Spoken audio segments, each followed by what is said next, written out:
Hi guys, narito ang chapter 1 hanggang 10 ng isang hakbang tungo sa kalayaan.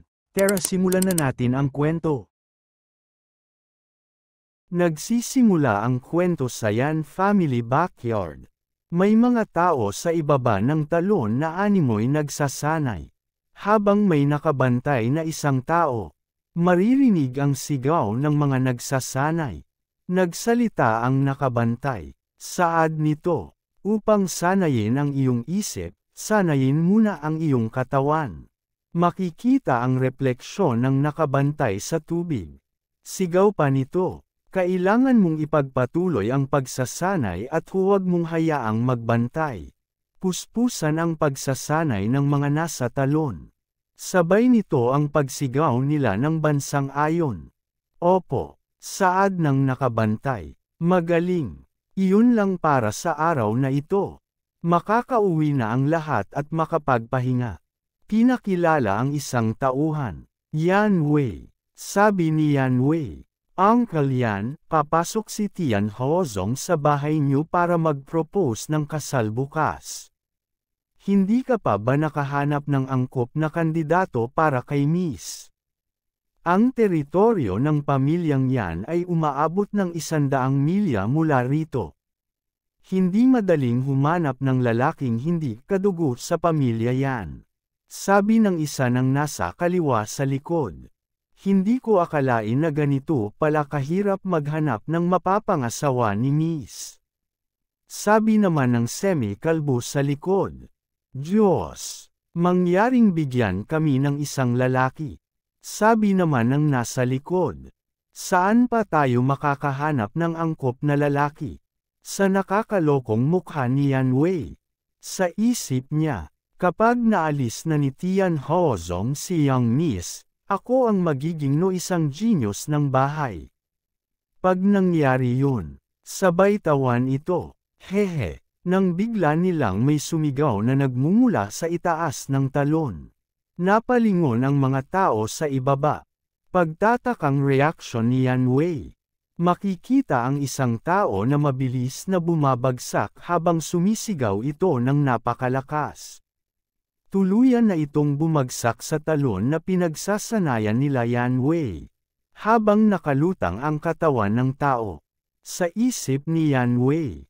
Ito ay isang sigaw ng mga nagsasanay na lalaki na kasama ni Yan Wei. Ano ang lalaki? Biglang nagbago ang mga ito sa nakakatakot na anyo. Sabi ng nasa kaliwa, hindi masama, hindi masama. Isang malakas na binata. Sabi ng nasa kanina, kapag nakapagbihis na siya, dapat ay makaharap na niya ang lalaki ni Tian Hozong. Sabay-sabay nilang sinabi, pinagpala ng Diyos ang aming bahay na yan. Pagtataka ng lalaki, habang napapatanong na lamang siya sa kanyang sarili. Anong nangyari? Nasa panaginip ba ako? Biglang lumapit si Uncle Yan habang lumilipad papunta sa tao. Sa isip ng tao, ano ba? Immortal ba yan? Saad ni Uncle Yan, bata, ang swerte. Ang aming bahay ay kasalukuyang nangangailangan ng isang anak na lalaki inilos Fong kasama. Wika ng tao, manugang, ako, sabay turo nito sa kanyang sarili. Sabi ng mga lalaki sa likod na nagsasanay. Tito Shan, tingnan muna natin ang background niya. Paano kung may nangyari? Ganun pa man, hindi natin siya pwedeng samantalahin si Young Miss. Patayin natin siya pagkatapos gamitin. Huwag mag-alala, nasuri ko na. Wala siyang alam sa martial arts. Masyadong malupit yan, kastrat na lang natin. Sa isip ng taong ito habang patuloy ang pagtataka. Naririnig ko sila. Hindi ko alam kung ano ang binabalak nila pero kung hindi ako tatakbo ngayon, nanganganib ang buhay ko. Habang dahan-dahan siyang umaalis. Napansin ito ng mga lalaki na nagsasanay. Sigaw ng isa, "Hoy, tignan mo." Tumatakbo siya palayo. Narinig ito ng tao. Napansin na siya ng mga lalaki na nagsasanay. Nagbago na naman ang mga lalaki sa nakakatakot anyo.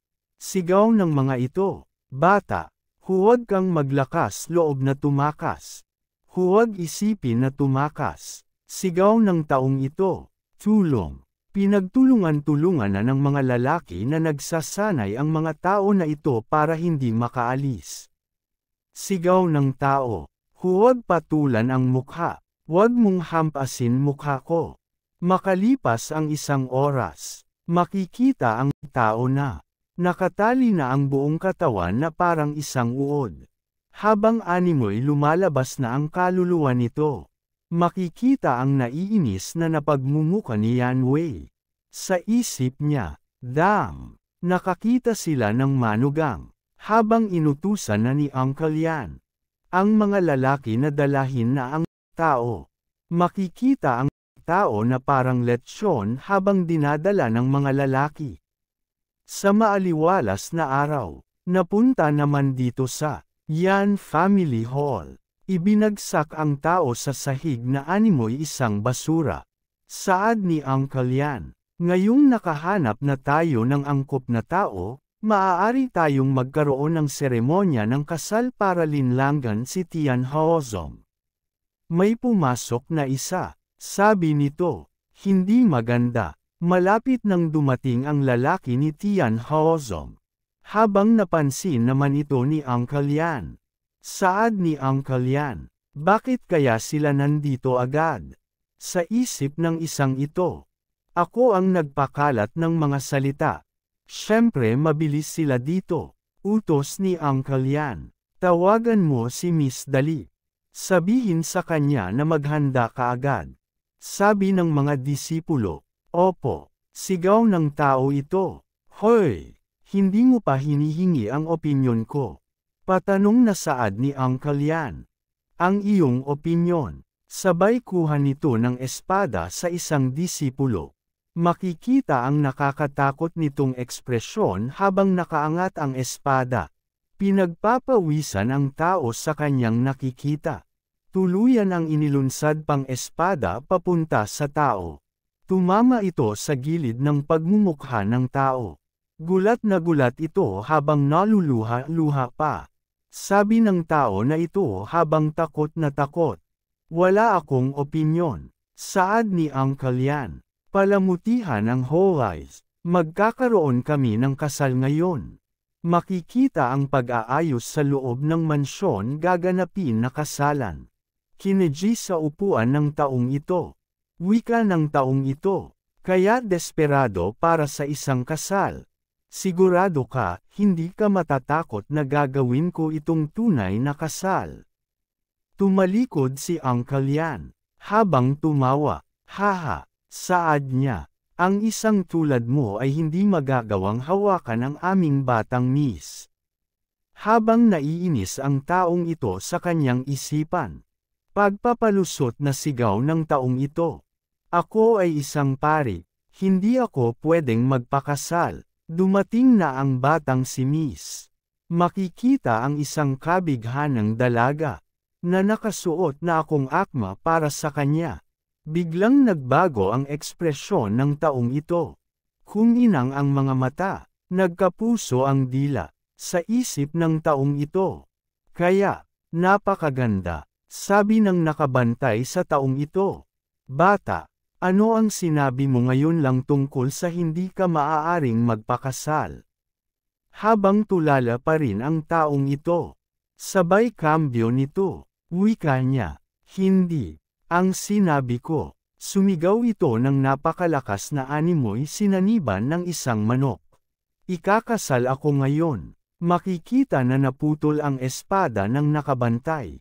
Saad ni Uncle Yan. Pagkatapos ay mabilis kang magpalat ng damit. Agad ibinigay sa kanya ang kasuotan na gagamitin niya sa kasalan. Dali-dali niya itong sinuot sa kahit anong paraan. Naisuot na ito ng tao. At bagay na bagay sa kanya. Saad ni Uncle Yan. Sige, nandito na ang lahat. Simulan na natin ang seremonya ng kasal. Nagpatuloy na ang kasalan. Isang yumuko sa langit at lupa. Sa ngayon, wala akong free will. Maaari lang akong magpanggap na masunurin. Mamaya, kailangan kong mag-isip ng paraan para masolusyonan ang mga problema ko. Pangalawang pagyuko sa mga ninuno. Yumuko sa isa't isa, nang bigla na lang may umatake sa pintuan.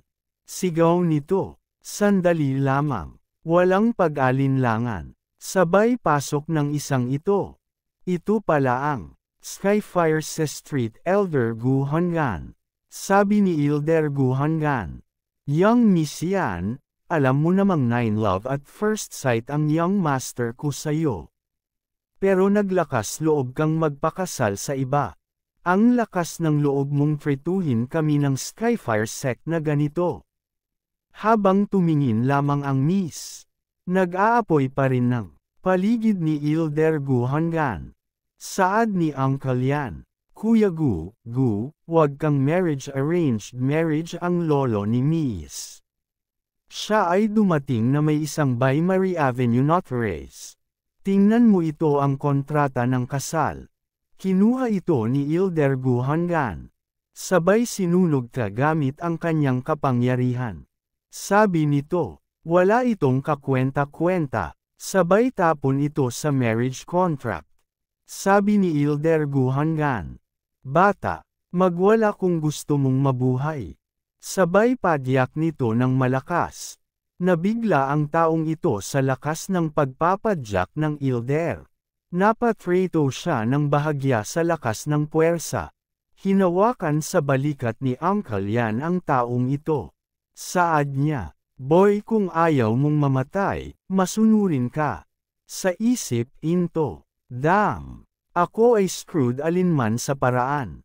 Habang nakatingin sa mga disipulo sa likuran, sabi ng mga disipulo, "Masama ang sitwasyon, ano ang dapat nating gawin?"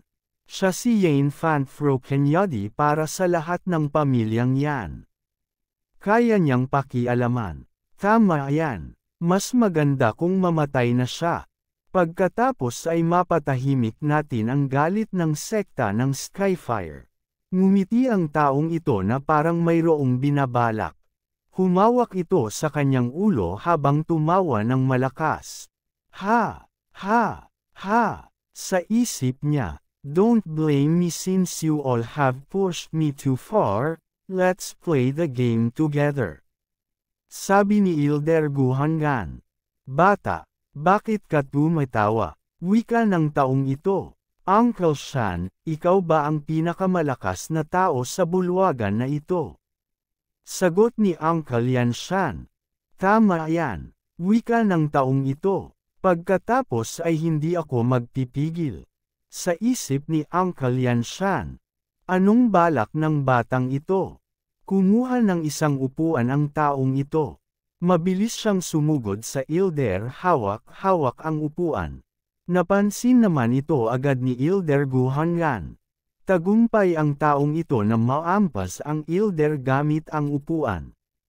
Laking gulat ni Uncle Yan Shan at ng mga disipulo sa ginawa ng taong ito.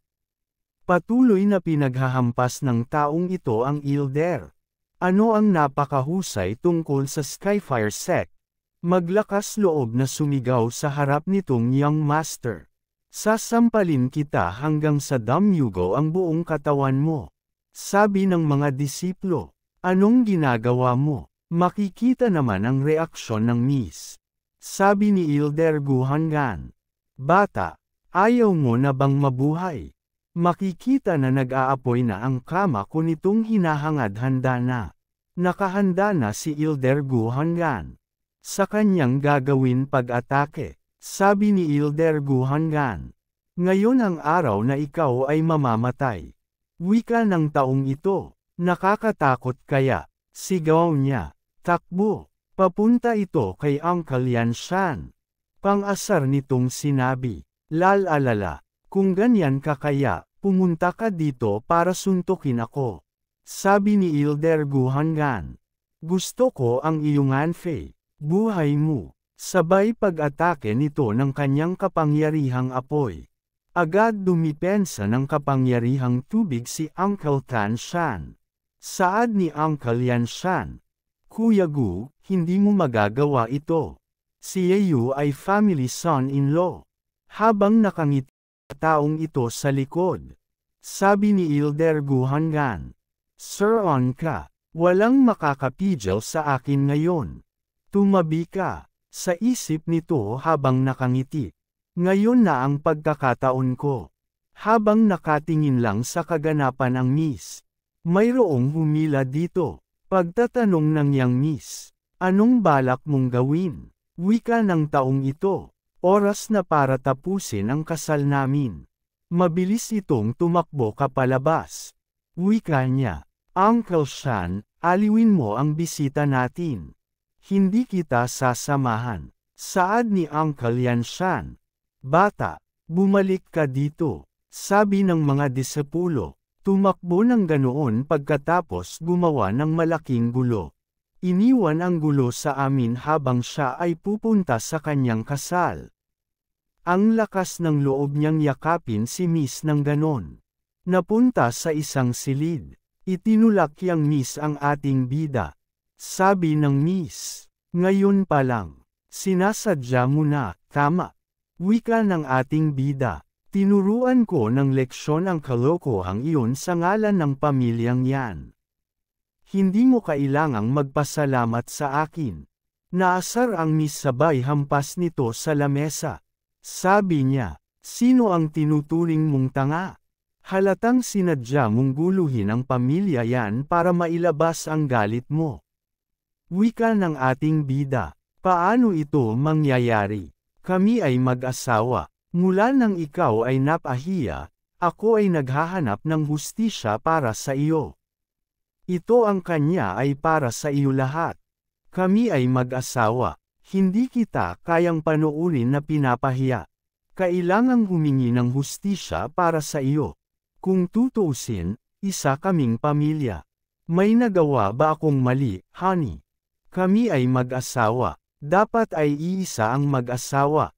Honey, kailangang humingi ng hustisya para sa iyo. Kami ay isang pamilya. Dapat ay iisa ang mag-asawa. Hayaan mo akong alagaan ka simula ngayon. Patuloy sa pagsasalita ng kung ano-ano ang ating bida. Galit na sigaw ng yang Miss. Tama na. Isara mo ang iyong bibig. Sa isip ng ating bida. Nakakatakot kaya. Kumalma na ang Miss. Sabay talikod nito. Ahem. Sabi ng Miss. Alam mo nang malinaw kung ano ang nangyayari sa pagitan mo at sa akin. Kung magsasabi ka ulit ng kalokohan, hindi ka na magpapakita ng awa. Wika ng ating bida. Kakastahin niyo pa ba akong lahat pagkatapos ng kasal? Habang tumulo ang pawis ng yang Miss. Sabi ng Miss.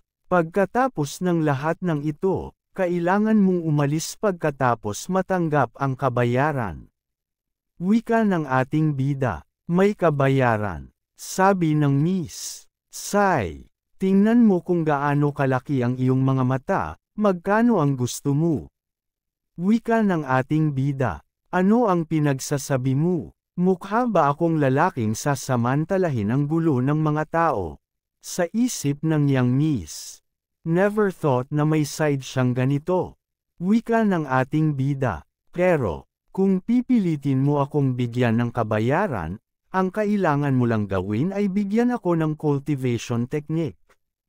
Sabi ng Miss. Di bale, sabay inabot itong isang scroll.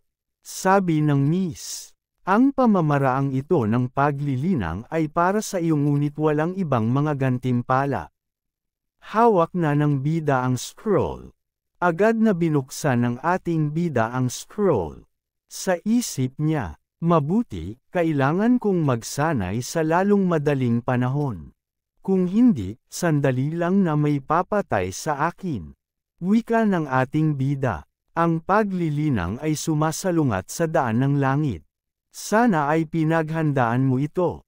Gaano kahirap ang paglilinang? Kung ang isang tao ay bobo, syempre mahirap para sa taong iyon na linangin sa mas mataas na antas. Habang nakatingin ang ating bida sa nilalaman ng scroll, Likas na matalino. Gaano katagal bago maunawaan ng isang matalinong tao ang pamamaraang ito? Sabi ng Miss. Sabi ng mga alamat, may isang tao na nasa Hongchen Rhea na nakaranas ng 3 reincarnation sa loob ng isang araw. Ang taong iyon ay nakaranas ng kamusmusan, pagkabata at pagtanda. Pagkagising niya, tumuntong siya sa kaharian ng Yunquan. Mula noon, siya ay walang kap-oras. Noong ako ay dinala dito, nakita ko ang mga larawan ng aking sarili bilang isang infact sa katandaan. Huwag mong sabihin sakin, habang nai-imagine ng ating bida ang pwedeng mangyari sa pag-cultivate nito. Wika ng ating bida, naranasan ko ang buhay sa isang araw. Sabi ng Miss. Say. Walang saysay na sabihin sa iyo ang lahat ng ito, hindi mo maiintindihan. Malamang na hindi aalis si Gu hanggang ngayon, maaari kang matulog sa silid na ito.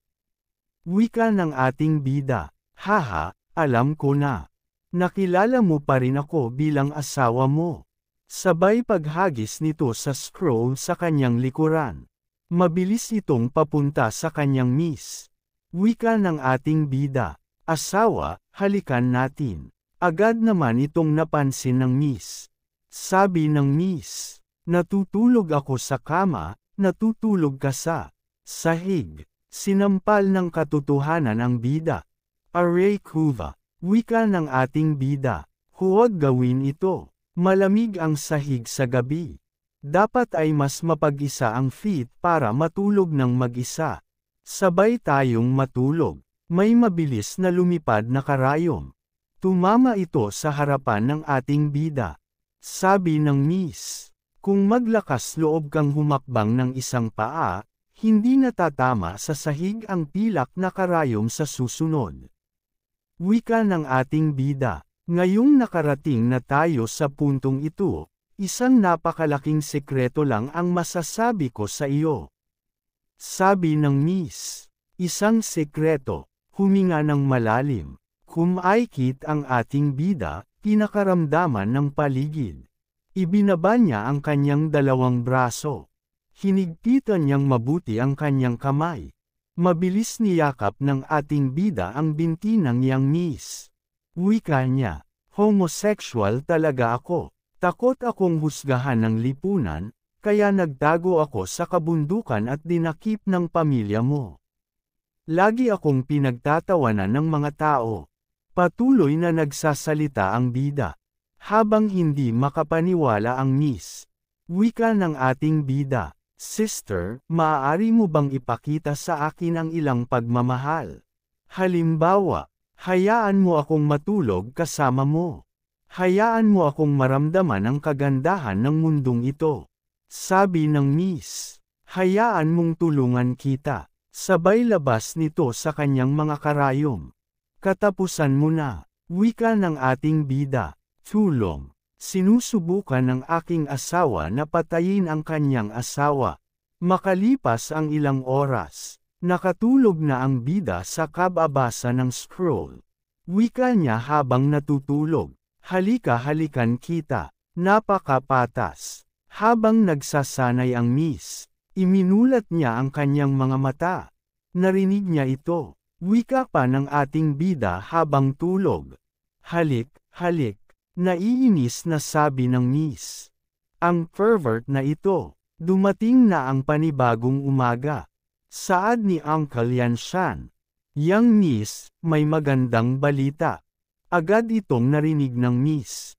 Sabi niya, sabihin mo sa loob. Binuksan ng mabilis ni Uncle Yanshan ang pintuan. Saad niya, umalis na yung mga yon. Makikita ang bida na naipit sa pinto. Siwag niya, oh, agad naman itong napansin ni Uncle Tanshan. Habang may tama sa kabilang mukha. Wika ng ating bida, ikaw, matandang lalaki. Saad ni Uncle Yanshan. Ano ang nangyayari? Napapangiti na lang yang Miss. Sabi ng Miss, Tito Shan, ipagpatuloy mo ang iyong pinag-uusapan. Saad ni Uncle Yanshan. Young Miss Gu hanggang make noises para sa buong gabi bago tuluyang umalis. Sabi ng Miss Ham. Malapit nang mabuksan ang lupang ninuno, pagkatapos kong makuha ang pamana ng ninuno, hindi na natin kailangan pang gawin ang Skyfire sect. Saad ni Uncle Yanshan. Ang galing. Pagpalain ng langit ang aming pamilya. Habang ang bida ay gumagapang palabas. Sa isip ng ating bida. Matanda, hintayin mo lang ako. Kapag ako ay matagumpay na Nagel Inang, ako ay maghihiganti. Napansin ni Uncle Yanshan ang ating bida. Ham. Saad ni Uncle Yanshan. Anak, saan mo balak pumunta? Sabi gamit nito sa kanyang kapangyarihan para mahawakan ang bida. Sabay hagis nito pabalik sa loob ng kwarto. Sigaw ng bida, "Damn you, hayaan mo ako." At iyon bagsak unang mukha na naman ang ating bida. Saad ni Uncle Yanshan. Pagkatapos gumawa ng napakaraming problema, gusto mong tumakas.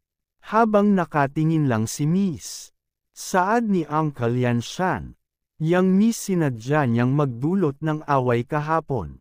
Para hindi na maulit ang ganitong bagay, bakit hindi na lang? Wika ng ating bida habang nakangarat ang daliri. Ikaw na matanda, hindi ka ba marunong magpakita ng paggalang sa hierarchy ng bahay? Naglakas loob ka bang patayin ako? Ako ang asawa ng iyong Miss. Saad ni Uncle Yanshan. Bata, ang lakas ng loob mong pag-alitan ako. Nakahanap ka ng kamatayan. Nagtago ang bida sa likod ng Young Miss. Wika niya. Asawa, tingnan mo. Nagsasabi ako ng totoo. Tinangka nila akong patayin. Sabi ng Miss. Enough, may utang na loob sa kanya ang pamilya namin yan. Hayaan mo na siya pagkatapos nito. Saad ni Uncle Yanshan. Isaalang-alang ang iyong sarili na maswerte. Young Miss, ibubukod ko ang sarili ko. Sa isip ng bida, maghintay ka lang. Sooner or later, magiging better ako sa inyong lahat. Makalipas ang 3 araw, yan family waterfall. Makikita ang ating bida na puspusan ang pagsasanay sa ilalim ng talon. Ang pamamaraan na ito ay tila simple, ngunit bakit hindi ko magawa ang hakbang na iyon?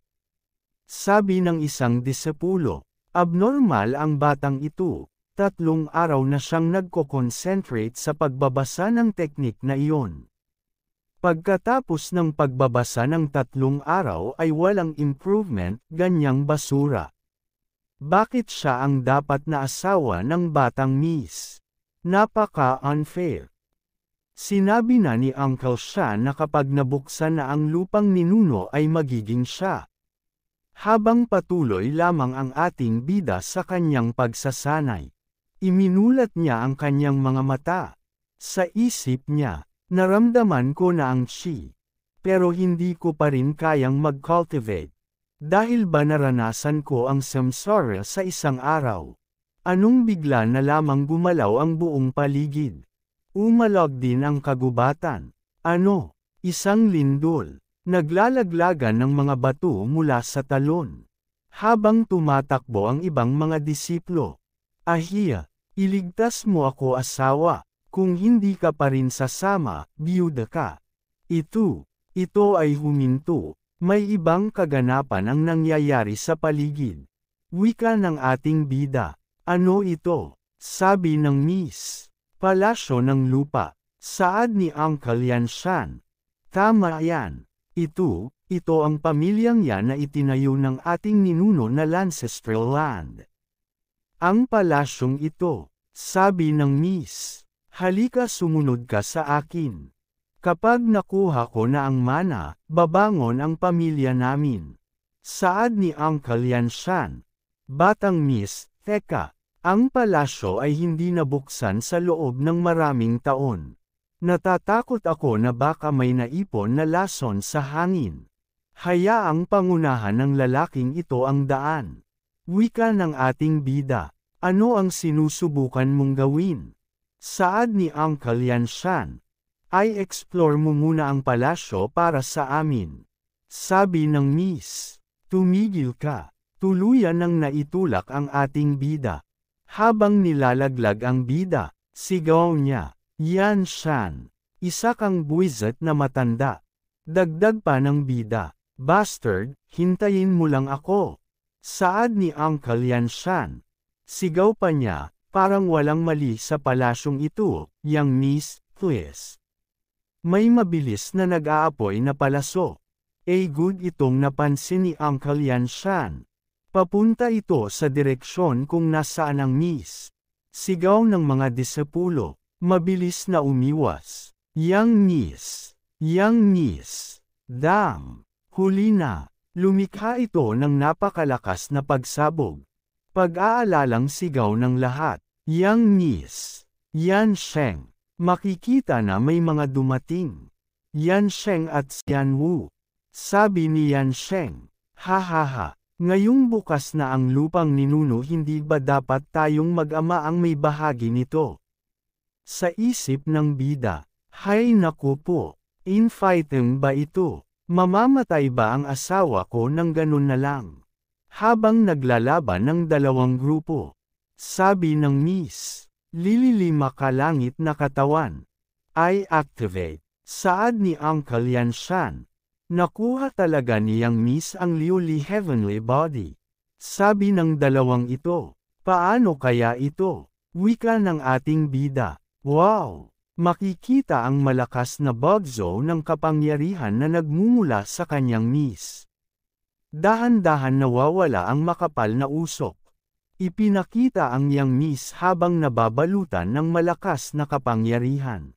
Sabi ng Miss, Tito Shan, pigilan mo sila. Kukunin ko ang mana ng ninuno. Saad ni Uncle Yan Shan. Mga miyembro ng pamilya yan, bantayan mo ang palasyo kasama ko. Agad na pagsang-ayon ng mga disiplo.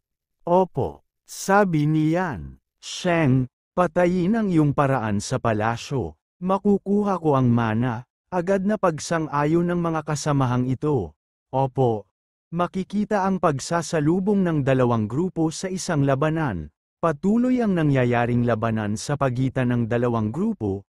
Nung bigla na lang may nakalabas na isang palaso, tumama ito malapit sa ating bida. Wika ng ating bida. Dam, lahat kayo sa maling tao pumapatul. Saad ni Uncle Yan Shan, Yang Miss, pumasok ka sa palasyo. Sabi ni Yan Sheng, Little Wu, pumasok sa palasyo.